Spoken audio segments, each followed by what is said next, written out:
حضور نبی اکرم صلی اللہ علیہ وسلم اللہ کے بندوں کے ساتھ نرمی اور خوش اخلاقی سے پیش آتے تھے، اور اس کی وجہ یہ ہے کہ اللہ تعالیٰ بھی اس کے اوپر مہربانی فرماتا ہے جو اللہ کے بندوں کے ساتھ نرم رویہ اختیار کرتا ہے۔ حضرت ابو ہریرہ رضی اللہ عنہ سے روایت ہے کہ حضور صلی اللہ علیہ وسلم نے ارشاد فرمایا کہ جو شخص انسانوں پر رحم نہیں کرتا تو اس پر اللہ بھی رحم نہیں کرتا ہے۔ چنانچہ اس دنیا کی تاریخ یہ بتاتی ہے کہ جب بھی کسی نے اللہ کے بندوں پر اور انسانوں پر رحم نہیں کھایا، وہ چیختے رہے، ہاتھ جوڑتے رہے اور اپنا حق بچانے کی کوشش کرتے رہے، لیکن طاقتور اور ظالم ان کی ایک نہ سن کر جو اس کا دل چاہا اس نے وہ کیا، تو ایک دن وہ آیا کہ جب اللہ نے انہیں بھی فنا اور برباد کر دیا، ان کے ظلم و ستم کو نیست و نابود کر دیا، اور دنیا کے سامنے ان کا ایسا حال کیا کہ دنیا ان سے سبق حاصل کرے اور عبرت حاصل کرے کہ جب اللہ پکڑ فرماتا ہے تو بڑے بڑے طاقت والے بھی اپنی طاقت کے بل پہ کچھ نہیں کر پاتے، اور ایسے ہو جاتے ہیں جیسے ان کا کوئی حمایتی نہیں، کوئی مددگار نہیں، کیونکہ جس وقت وہ کمزور کو ستا رہے تھے اس کمزور کا بھی کوئی ساتھی اور مددگار نہیں تھا۔ اللہ نے ڈھیل دی کہ تو ستاتا ہے ستا لے، تکلیف پہنچاتا ہے پہنچا لے، مگر جب میری پکڑ آئے گی تو اس وقت دنیا تماشا دیکھے گی کہ تیرا کیا حال کیا جائے گا۔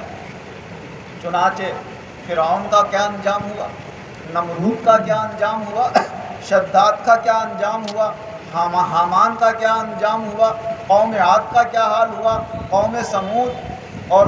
قوم لوط، اصحاب ایکا جن کا قرآن پاک میں ذکر آیا ہے، یہ ساری قومیں وہ تھیں جو کمزوروں کے اوپر ظلم و ستم کیا کرتی تھیں۔ اللہ تعالیٰ نے کسی کو سخت عذاب کا شکار کر کے اسے نیست و نابود کر دیا، اور کسی کی دنیا میں ہی ایسی پکڑ کر کے کسی کے ہاتھوں سے اسے ایسا پٹوایا اور ایسی اس کے اوپر بندشیں لگائیں کہ سب لوگ حیران ہو کر دیکھنے لگے۔ ایسا طاقت والا آدمی آج ایسا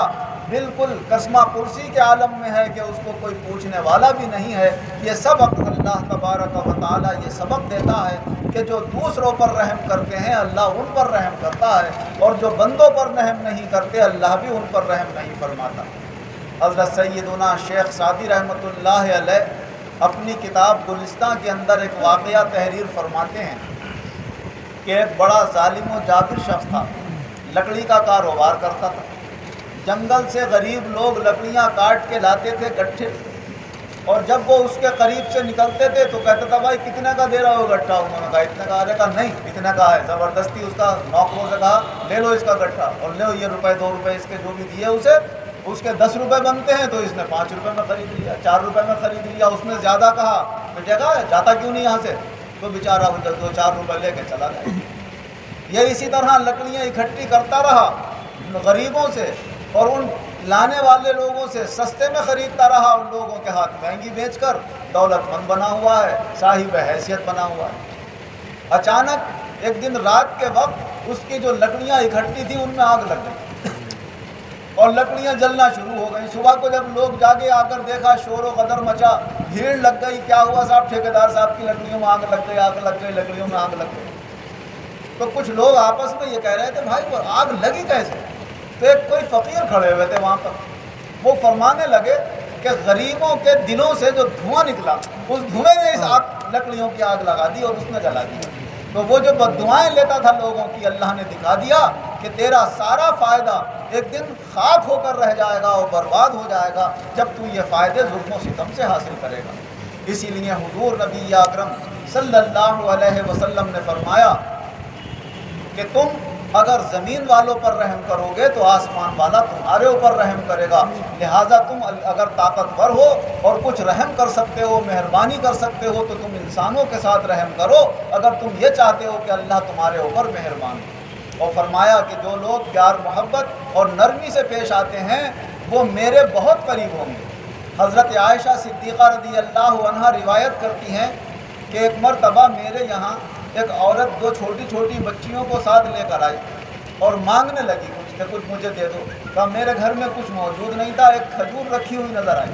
میں نے وہ اٹھا کر اس عورت کو دے دی۔ اس نے کھجور کے 2 ٹکڑے کیے، ایک بچی کے ہاتھ میں دے دیا، ایک بچی کے ہاتھ میں دے دیا، خود کچھ نہیں کھایا اور وہ چلی گئی وہاں۔ جب حضور صلی اللہ علیہ وسلم تشریف لائے، میں نے آپ سے یہ عرض کیا یا رسول اللہ، کیسی پریشان حال غریب عورت تھی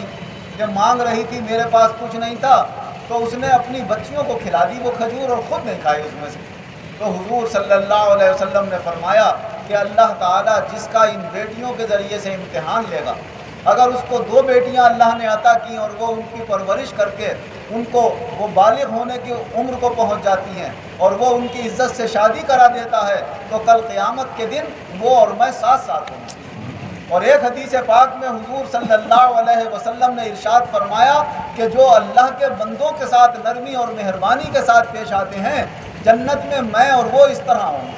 بالکل قریب قریب ہوں گے۔ اور نرمی اور رحم کرنے والوں کو حضور نبی اکرم صلی اللہ علیہ وسلم بھی پسند فرماتے ہیں، اللہ بھی پسند فرماتا ہے۔ اللہ تعالی ہمارے اخلاق کو بھی بہتر فرمائے، اپنے چھوٹوں کے ساتھ شفقت و مہربانی سے پیش آنے کی توفیق عطا فرمائے اور اپنے بڑوں کا ادب و احترام کرنے کی توفیق عطا فرمائے۔ جتنا شفقت و مہربانی کا رتبہ ہے، اتنا رتبہ اللہ تعالیٰ نے بڑوں کے ادب و احترام کا بھی رکھا ہے۔ حضور صلی اللہ علیہ وسلم ارشاد فرماتے ہیں کہ اگر کسی شخص کے ماں باپ ہیں اور وہ اپنے گھر میں جب آتا ہے تو نظر رحمت سے اپنی ماں کی طرف دیکھتا ہے، مہربانی سے اپنے باپ کی طرف شفقت و محبت سے نظر ڈالتا ہے، تو فرمایا جو نظر وہ شفقت و محبت سے ڈالتا ہے، اللہ اس کو اس ایک نظر کے بدلے میں ایک مقبول حج کا ثواب عطا فرماتا ہے۔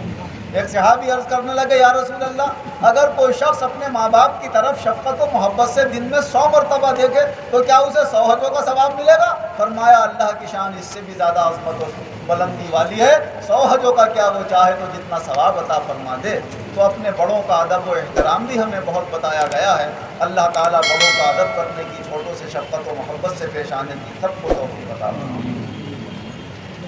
الحمدللہ رب العالمین والعاقبۃ للمتقین والصلاۃ والسلام علی خیر خلقہ محمد وآلہ واصحابہ اجمعین۔ اے اللہ ہمارے گناہوں کو معاف فرما، آئندہ گناہوں سے بچنے کی توفیق عطا فرما، سب بیماروں کو شفا عطا فرما، قرض داروں کو قرضوں سے نجات عطا فرما، بے روزگاروں کو اچھے روزگار عطا فرما، جو برسر روزگار ہیں ان کے روزگاروں میں خیر و برکت اور ترقیاں عطا فرما، نہ ہم کسی پر ظلم کریں، نہ کوئی ہمارے اوپر ظلم کر سکے۔ اے اللہ غیب سے ہماری مدد فرما، دنیا اور آخرت دونوں جہان میں ہم سب کو اچھی کامیابی عطا فرما۔